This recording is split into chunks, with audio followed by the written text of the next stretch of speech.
Plato's allegory of the cave is one of philosophy's oldest stories and one of its best. In the story, there are people who have lived their whole lives chained in a cave, and they're forced to look at the wall. Now, behind them is a fire, and in front of the fire are various shapes, people, animals, trees. And they see, against the flickering firelight of the cave wall, these shapes, and they think that they're looking at reality.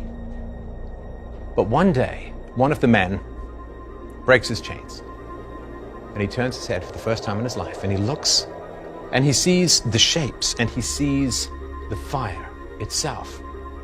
And it's startling, and he thinks, that is real. Now I have seen what is real. Before, I only saw the flickering shadows. Now I see what is real. But then, he sees on the far side of the fire a passageway leading up. Curious, he decides to go up the stairs. And he climbs the stairs one by one, and he begins to see the lights. Not of the flickering shadows, not of the fire, not of the shapes, but of the world itself. And he sees the world for what it is. He sees the actual trees, not the shadows of trees, not the models of trees, the actual trees. He sees the sky, he sees the sun. It all becomes blindingly clear to him, and he realizes that he has spent his life imprisoned into a false reality. We are told by the media what the world is.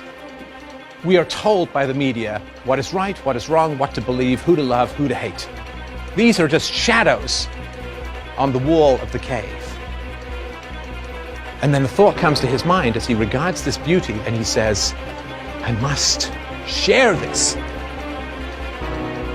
with the people below, with my friends, my companions, my compatriots chained in the cave.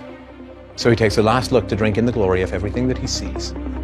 And then, with excitement, with joy, with anticipation, he turns back down into the cave.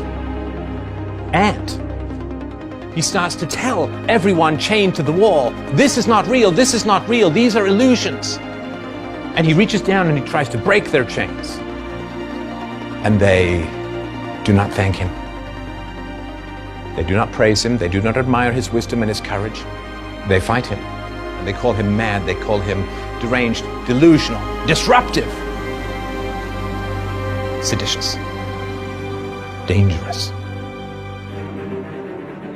And he faces the choice that we all face when we learn the truth. Do we stay where we are hated, down in the dungeons, among the enslaved, mentally? Do we stay among those fixated on their screens who will not tear their eyes away from a manufactured reality to look at the world itself? Or do we go and climb those stairs again to imbibe all the glory and beauty of the natural world, leaving behind those who fight us for bringing them the truth? I say stand and fight. What is the glory of the world if we must drink it in solitude? What is the beauty of the planet if we must view it alone?